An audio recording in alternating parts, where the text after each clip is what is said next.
Hello दोस्तों, स्वागत है आप सभी का हमारे यूट्यूब चैनल में, जहां हम बात करने वाले हैं बीएड और डीएलएड करने वाले छात्रों के लिए जो नए नियम लागू हुए हैं उनके बारे में।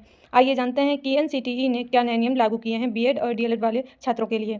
एनसीटीई के नए नियमों के अनुसार अब कोई भी छात्र एक ही समय पर बीएड और डीएलएड दोनों कोर्स एक साथ नहीं कर सकेंगे। पहले कई छात्र समय और पैसे की बचत के लिए दोनों कोर्स एक साथ कर लेते थे, लेकिन इससे प्रशिक्षकों की गुणवत्ता और दक्षता पर नकारात्मक प्रभाव पड़ता था। अब छात्रों को किसी एक कोर्स पर ही ध्यान देना होगा, जिससे वे बेहतर तरीके से प्रशिक्षण प्राप्त कर सकें और एक कुशल शिक्षक के रूप में तैयार हो सकें। केवल मान्यता प्राप्त संस्थानों की डिग्री ही होगी मान्य। एनसीटीई ने यह निर्देश जारी किया है कि केवल उन्हीं संस्थानों से प्राप्त डिग्रियां मान्य मानी जाएंगी जिन्हें परिषद से मान्यता प्राप्त है। यदि कोई छात्र किसी गैर मान्यता प्राप्त संस्थान से बीएड या डीएलएड करता है तो उसकी डिग्री अवैध मानी जाएगी।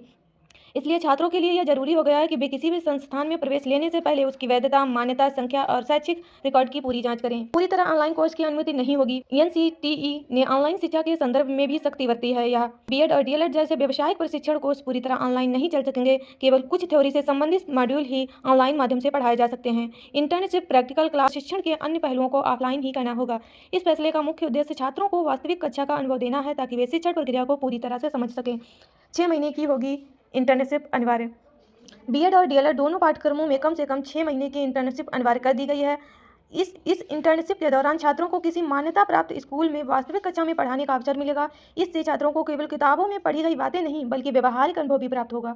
यह इंटर्नशिप शिक्षक बनने के पहले एक महत्वपूर्ण अभ्यास के रूप में कार्य करेगी। बदलाव का उद्देश्य यही है कि शिक्षा की गुणवत्ता में सुधार हो सके। अगर आपको वीडियो अच्छा लगा हो तो वीडियो को लाइक, शेयर और चैनल को सब्सक्राइब करना ना भूलें।